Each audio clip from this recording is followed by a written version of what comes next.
Here's the full breakdown of every armor in Ghost of Yōtei, what each one does when fully upgraded, how their looks change, how you unlock them, and all purchasable dye options for them. First up is the Onyro Armor. The perks on this one include killing an enemy with a spirit attack or thrown melee weapon having a chance to terrify nearby enemies. Then the wolf has a chance to appear when enemies are terrified, and finally, terrified enemies take increased damage. This is of course your basic armor that you start the game with, so you're going to have it anyway, and it just upgrades as you go throughout the story and take out targets of the Yotei 6.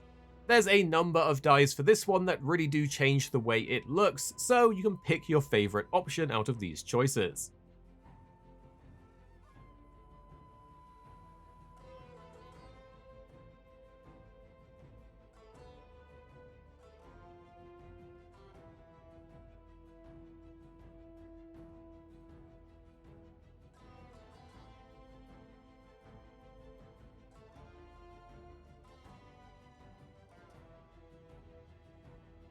Next up is the Mercenary Attire. The perks on this one include thrown melee weapons dealing increased damage and granting you an amount of spirit, plus assassinating an enemy having a chance of dropping sake, and then drinking sake giving you an additional amount of spirit. If you want to get this yourself, it is unlocked during the main mission as part of the Oni questline, and there's an absolute ton of different dye options for this one, so you can really make it work with a lot of different styles and sets depending on what you're going for. So as you can see, here are all the dyes.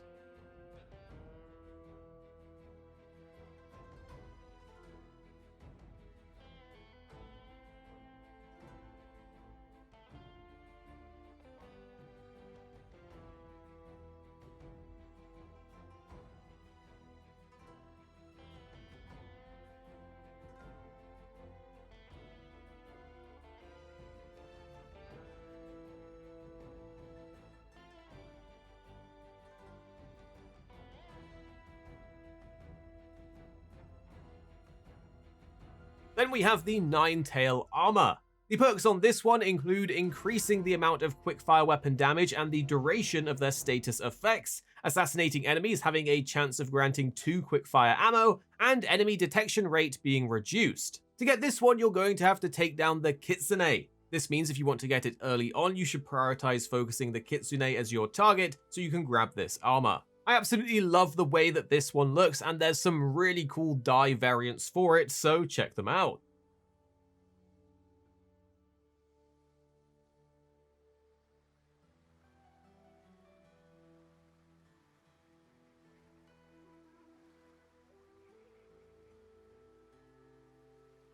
Next up is Taro's Armor. The perks on this one include increasing the amount of spirit that you gain when cooking, and your maximum health is increased, while fire and cold damage is reduced. This armor is actually given to you by Taro when you first meet him, as he does like to loot things. You can find him in the world at different camps and he may visit you, but if that hasn't happened for you, you can go to the Dead Man's Tree as he will always be there selling his goods. This one looks particularly cool when fully upgraded, and it does have a nice set of alternate dyes that you can see here.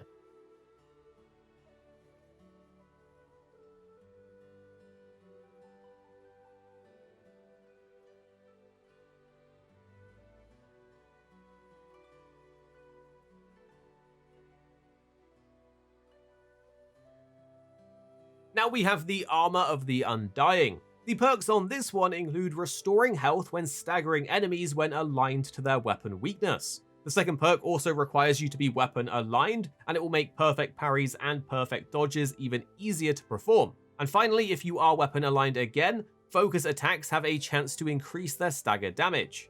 To grab this armor for yourself, you're going to want to do the Tale of the Undying Samurai, which is a pretty cool and somewhat quick questline rewarding you with this armor set after a fight against its previous owner.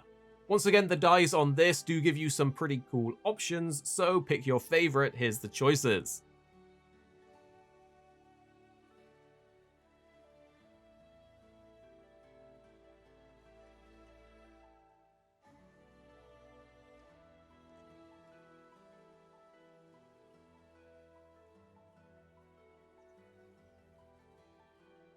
Now we have the Spider Lily Armor. The perks on this one make enemies have a chance to drop throwable weapons, and then it increases the amount of stagger damage you inflict with your melee weapons, and it makes staggering an enemy have a chance of dealing additional stagger damage to nearby enemies. To get this, you're going to want to do the tail of the Spider Lily General in Takashi range. There's a few die options and each one dramatically changes it, so you can pick your favorite.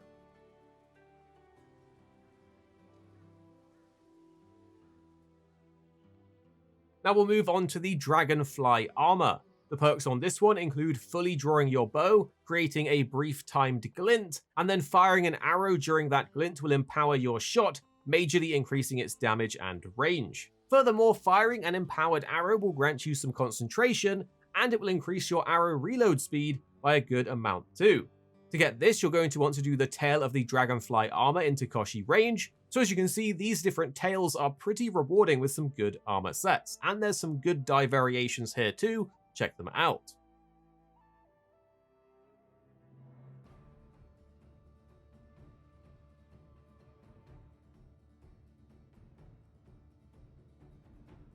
Next is the robes for Sitturaynu. The perks include fireflies and controller vibrations to guide you to nearby altars of reflection and Ainu items within 100 meters of distance.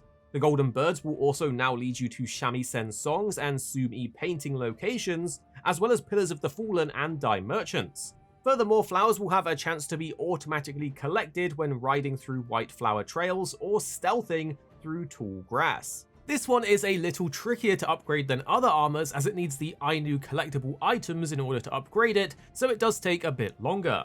You can grab this by doing the tail of the Heart of the Ainu within the Neoro Wilds. Then we have the Crimson Kimono. The perks on this one allow chain assassinations to be performed with your kunais that go on top of your regular chain assassinations. Enemy detection is reduced by a good amount, and the Kusarigama assassinations gain increased range, allowing you to do it from further away. You can grab this by doing the tail of the Crimson Kimono in Tashio Ridge. This is another awesome looking armor set, and the colors really do mix things up, so you can see your options here.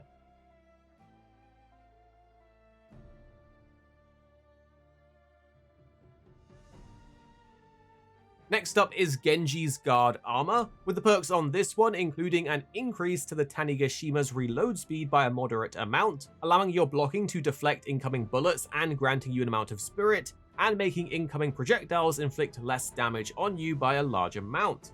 This armor is unlocked by completing the Sensei Tale Pride Before Tea in the Matsumai Residency in the coast area by talking to the armorer Genji to begin it. And as with all the other armor sets, you can check out the different die options here. Then we have the Bounty Master armor set. Perks include perfect parrying and perfect dodging windows being increased, but regular parries being disabled. The second perk gives perfect parries additional counter attacks, and all of your spirit gains are increased as well. The way that you get this is by doing the Soma the Condemned bounty within the Grasslands area after doing 4 previous bounties. And there are some pretty good die options for this, so you can see your options here. Next up is the Fundoshi. This one has the perk that makes you run and sprint without creating noise at the cost of warmth. To do this, you will have to have unlocked and bathed in all of the 16 hot springs within the entire game. But as you can see by the way the armor set looks, it's totally worth it. And there's actually no alternative die options for this. So there you have it, all of the armor sets, what they look like, what they do in Ghost of Yōtei. We hope this helped you out, and if it did, drop a like down below and subscribe for more coming your way very, very soon. Here at Arix Gaming, we're 2 friends who love to play games. You have me, Paradise, as well as 26. Our goal is to keep the videos as concise as possible by cutting out any of the fluff and focusing on what really matters with high quality videos. So make sure you're subscribed down below for more videos on your favorite games coming very, very soon.